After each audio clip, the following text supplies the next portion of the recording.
always mentally switched on. It is Speca. Look at that. Big chompers there. Speca, congratulations on the victory. All 3 points secured against the Chiefs. And I'll be the Debbie Downer here. I feel like we're always in this position where it's like, why can't this just happen more often? It just must be the Mondays, let me tell you what. No, I'm not really too sure as far as consistency goes. I think it's something that we're always working toward. And gradually, you know, it kind of builds up, and it's just a gradual process, I suppose. But as Guz was touching on before, some attacks needing to be redone. I just think it's the game of Siege as well. There's just some, like, you know, anomalies that happen here and there. It's a bit random at times, and I think in officials, you know, it's always a bit different to scrims. So, you know, people sitting in cheeky positions and potentially a missed drone here and there, but, you know, it's just all about, I guess, you know, decreasing that, I guess, range of hazardry, we'll call it, and getting it less and less until you're just a really consistent team that's, you know, working off each other and striving to achieve an objective, which I think we're starting to get to. So it's nice to see this this result, boys. Yeah, for sure. And look, while we are kind of ragging on attacks a little bit, I will say you guys have a really, really great attack half. Almost 4, if it wasn't for Digital's clutch. But yeah, look, from an outside perspective, one of the things that I really liked about it was the fact that, you know, Nate was running the Flores consistently. You guys banned out the mute, also the sledge. Maybe you could touch on a little bit what the thought process was behind those 2 bans and how that actually affected in-game. Nothing to knock the man down, but just get Digital off sledge, and we just think he wouldn't really know what to quite do as much. He did go for the Yana, which is an alternate nade set. But, you know, not to say that he's a one trick at all, but we definitely saw that was a comfortable operator, right? And we're like, well, you know, we don't want them to particularly be utilizing that. I do use it myself, not potentially to the same caliber as they do. More of a supportive kind of fragging operator is how I like to use it, whereas they use it a bit more integrally. What was the other band? Sorry, the mute.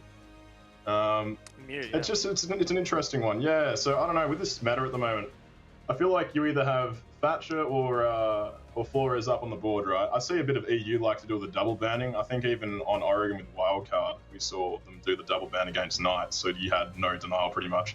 And versing a mute against that, quite frankly, gentlemen, it's a bit how you're going, I suppose, especially if the team really thrives on that. We know that Fisho really does like that mute, so some logical bans coming out here, I suppose, that kind of, I wouldn't say directly contributed to the win, but potentially put them on a little plane where they weren't feeling as comfortable or as level as they potentially would have had otherwise. But I believe that, you know, today we played a good game as a good team, and that's all there is really to it. You know, you'll say, oh, we made mistakes, mate. Everybody makes mistakes. I'm jumping in bloody tellers here, and I've got a mirror on top of me giving me a little French kiss. You know, Jesus, it happens.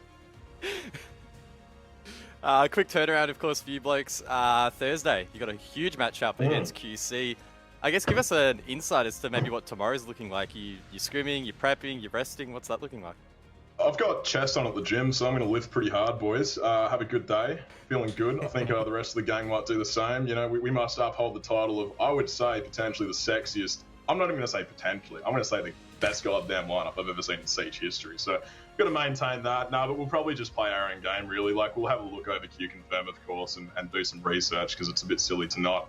But I'm a very big believer in playing your own game. And once you've got a solidified personal game, yes, it can be broken. But on the day, if you just play a better game, you're the better players in the lobby. It is what it is, you know? Like, you can bring all the counter-strating you want, but, you know, if someone like Nate decides to do something random, or Bailey is starting to do it more so, and when I say random, it's just like, you know, that little opportunity, if you see that opportunity, you know, capitalize on it, that's what really makes people be uncomfortable. And that's little things like jumping through windows if it's clean, or taking a control of the map if you've just got this feeling that, you know, it's either clean, or if, you know, it's been droned out and there's actual evidence to support that. So, yeah, just really going to play our own game, take it easy, just keep trying to have fun with it, and keep growing as beautiful people and a lovely team. So, yeah, that's pretty much it, gentlemen.